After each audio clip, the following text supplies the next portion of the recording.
네, 다시. 네. 안녕하십니까. 그 야후코리아에서 플랫폼 개발을 맡고 있는 이태우라고 합니다. 여러분 대단히 반갑습니다. 네. 여기 혹시 개발자 있으세요? 개발자. 디벨로퍼. 네, 여러분. 박수 안 치시면 진짜 쪽팔려서 못하겠습니다. 예. 예. 이 퍼포먼스 모르시는 분이 상당히 많더라고요. 예. 예. 그 여러분들이 개발을 하시든 개발 안 하시든 개발이라는 것은 어떤 일을 진행하고 그 실행하는 과정에서 어쩔 수 없이 들어가는 과정입니다. 우리가 뭐를 완전히 백지 상태에서 만들 수도 없고. 네, 이거 혹시 개발자분들은 기억하실 분이 있을지 모르겠습니다. Always code is a person who will maintain your code is maniacs will kill what they use when you're live. 예. 좀 기독교 뭐 에반젤리스트 같죠. 여러분 동네에 살고 있는 사람들 그 권고되지 않은 매니악스 킬러가 그 여러분의 코드를 관리할 수 있습니다. 제가 코드를 받아보고 가장 많이 하는 말이 정말 어떤 새끼가 이따위로 짰어라는 소리를 가장 많이 지르는데요. 물론 제가 메인테넌스를 많이 하기로 했지만은 결국에는 자기 코드라는 건 지문이 남아요. 누가 했던 간에 자기 사무실에 있던 간 없던 간 그 사람이 나갔건 어찌됐던 간 그 코드는 어떤 사람의 인격일 수 있고 자존심일 수 있고 결국에는 내 지문이 안 남는다는 보장은 없습니다. 그럴 때 자기 후임이 혹은 자기가 매우 사이코패스다.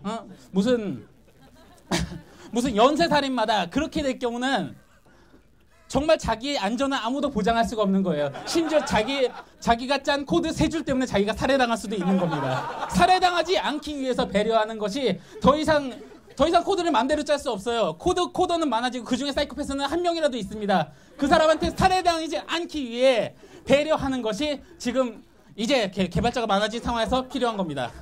여러분 뭐 핸드오버 많이 받아보셨을 거예요. 문서만 이따만큼 해놓고 제가 문서 목록으로만 받아가지고 무슨 뭐 여기 문서를 딱 4개를 받았는데 그 안에 들어간 딥링크는 420개였던 게 기억이 있는데 문서 많이 주지 마세요. 그리고 코드에 아직도 AAA, BBB, CCC, DDD 이런 식으로 코드 변수며 함수며 이렇게 쓰는 사람이 있어요. 이런 사람들 회개하셔야 됩니다. 예, 뭔 말인지 알아먹게 코드를 쓰는 것이 예의입니다. 일단 내 후임은 나보다 바빠요. 서비스 이해해야 되지, 그리고 뭐 핸드오버 받아야 되지, 이거저거 소통해야 되지. 그러면서 전에 만든 사람을 또 찾아내야 되지.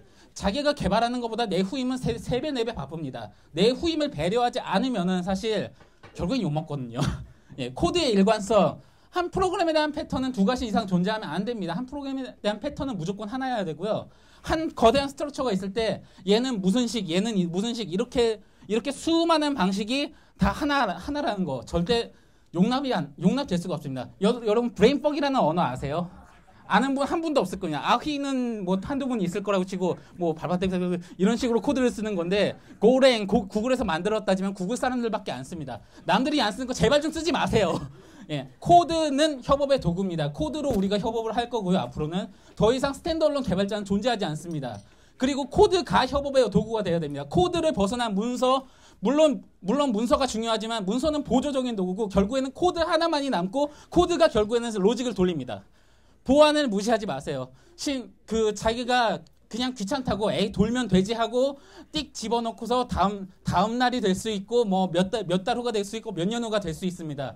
자기 서버 SQL 인젝션 당해가지고 국정원에서 연락 오면은 결국에는 매니악 시리얼 킬러가 되는 수밖에 없는 경우도 있어요. 실제로 한 분이 갑자기 전화를 받아서 너네 서버가 국정원 서버를 털었어. 그래가지고 너는 한번 출두를 해야 돼. 얼마나 떨리겠어요. 일반 시민인데. 예. 그리고 자기가 그 코드를 테스트하기 위해서 걸어간 족적이 있어요. 가끔가 이런 족적을 전부 다 지우고 딱 나는 완벽한 길을 갔어라고 얘기하시는 분이 있는데 다 압니다. 예. 디버깅 코드를 남겨두는 것만이 그 전에 있던 사람을 보조하는 길입니다. 코드를 어쩌저쩌 해가지고 수많은 인크립션을 거는 사람들이 있어요. 이 인크립션 키가 유출되거나 인크립션 키를 잊어먹어서 사고 나는 일이 많지 코드는 거의 유출되는 일이 없습니다. 그리고 코드 안에서 돌아가는 외부 환경은 어쩌다 보면 갑자기 바뀔 수도 있는 거예요. IP가 바뀔 수도 있고 어떤 뭐 위치가 바뀔 수도 있고 심지어 레이턴시가 바뀔 수도 있는데 외부 환경을 바뀌지 않는 것을 고려하지 않고 게임 클라이언트 2.4기가짜리 내가 짰어요. 그렇게 해서 통제 불가능한 환경이 하나가 바뀌었단 말이에요. 2.4기가를 재배포해야 되고 실제로 그런 일이 있어서 거의 한 몇 천만 원의 손해를 봤던 일이 있습니다. 그 게임 클레임스 제휴하는 CDN 비용이 몇 천만 원이 들어갔어요. 그리고 환경을 정확히 기록해야 됩니다. 아직도 심지어 9년, 10년, 11년 된 코드는 살아있어요, 실제로. 실제로 그 웹사이트에 가보면은 아직도 막 9년, 10년 되고 거기서 한 번도 수정을 거치지 않은 코드들이 살아있는 경우 되게 많습니다. 네. 여러분과 여러분의 일을 사랑하고 자기가 코드를 진지하게 대하면 결국에는 코드와 결과물은 자기한테 대답을 해줍니다. 안 귀찮게 하는 것으로 대답을 해줍니다. 여러분도 여러분의 코딩이나 일이나 각자 성실을 다하고 하면 결국엔 보답을 받고 내가 안 죽을 수 있으니까 여러분들께서도 명심하시고